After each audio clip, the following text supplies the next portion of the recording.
It is the beginning of another day in the dry. On an outback property, that means another day of mustering.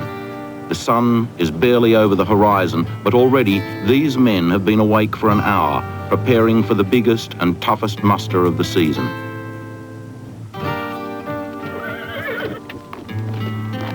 It will start in inaccessible country nearly 30 kilometres from the yards.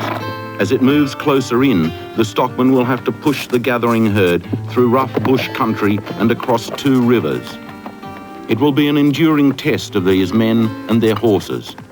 To add to their problems, the dry is drawing to a close and the temperature and humidity are both on the rise. By midday, it will be more than 40 degrees in the shade.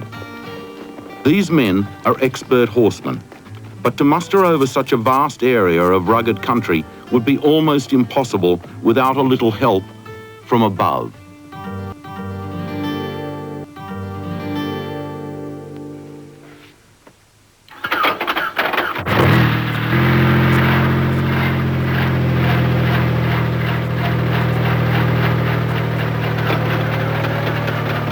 The chopper pilot is now as much a part of the Australian cattle industry as the cattle drover of a century ago. Once resented in the industry as newfangled technology, they have proven their worth time and time again. Helicopters can muster in a few hours what would have taken the traditional horseman many days.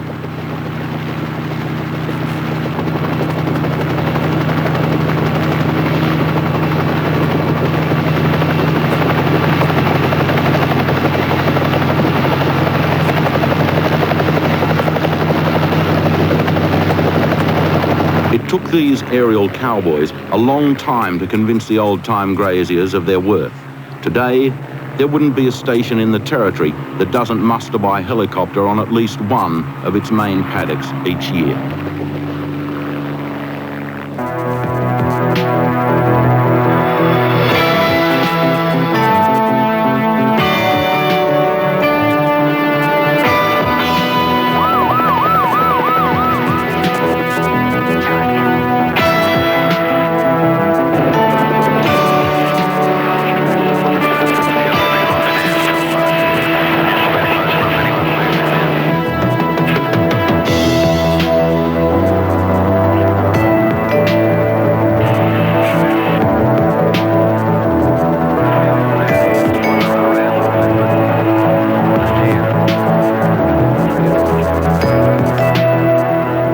The accident rate amongst helicopter pilots is high, but the number of fatal accidents is surprisingly low.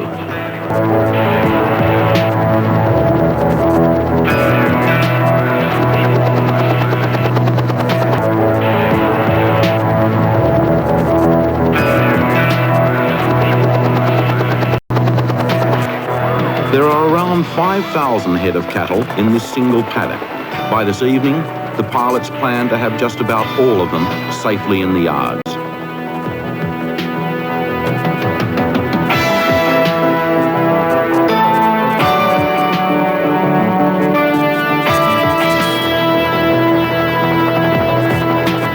They are still only halfway home, and as expected, the going is tough.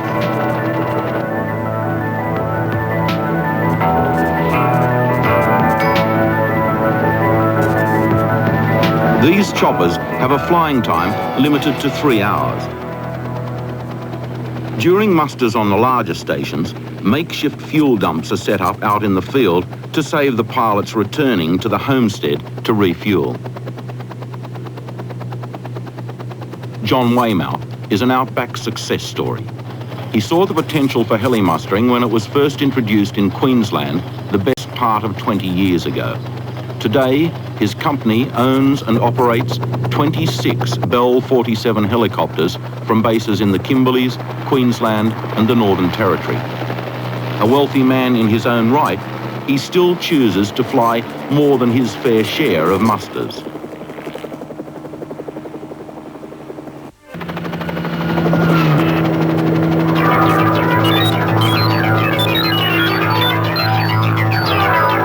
For 4 hours, the choppers have been working separately, pushing the small pockets of cattle out of the shelter of rugged bushland. The more stubborn cattle have been stirred along with sirens and shotguns.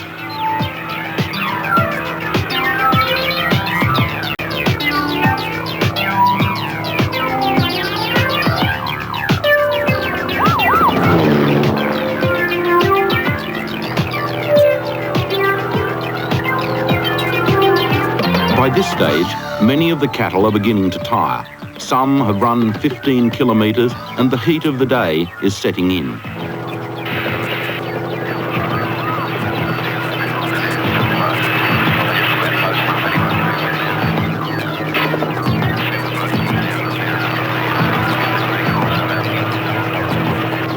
Gradually, the helicopters have brought the growing lines of cattle together.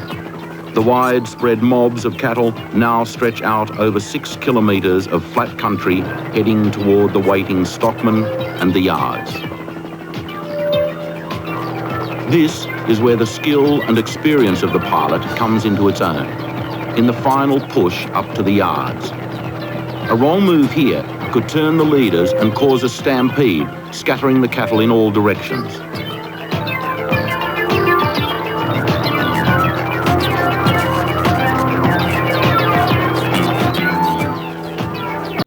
Backed up by the stockman on horseback and working in a practiced tight formation, the helicopters push the bulk of the herd into the steel yards.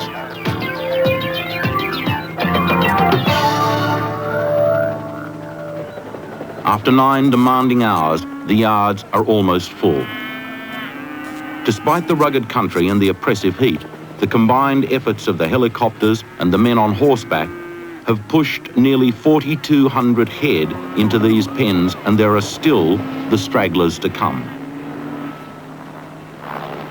The last helicopter has been back through the holding paddock, picking up the remaining pockets of cattle, those that couldn't keep up with the main herd, the cows with their calves, and those that had broken away in the final minutes of the push up to the yards. Even with only a small number of cattle, there is a danger that the pilot may lose control of the mob at any time, so he has to work them tightly.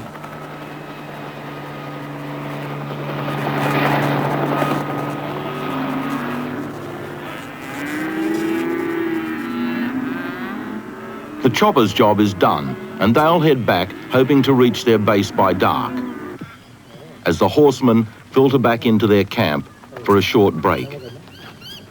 There is little for them to do for the next hour, while the cattle calm down.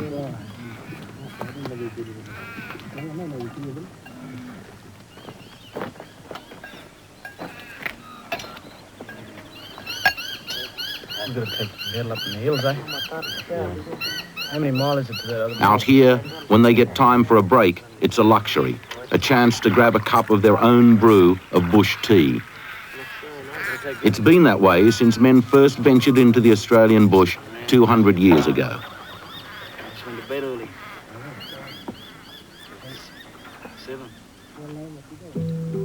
1,000 kilometres south of Darwin, in the heart of the outback, lies Victoria River Downs. For more than 70 years, she held the title of the world's largest cattle station. This single property was once as big as Denmark, larger than many Southeast Asian nations, and approached the size of some of the smaller states in the American Midwest. Many had recognised the potential of this huge tract of land in the basins of the Victoria and Wickham rivers, but until 1883, no one, it seemed, could get their hands on it. The government finally relented to pressure from this man, Charles Fisher, and his partner Morris Lyons, and granted them a lease on the Victoria River, which took their combined holdings in the far north to 100,000 square kilometres, or about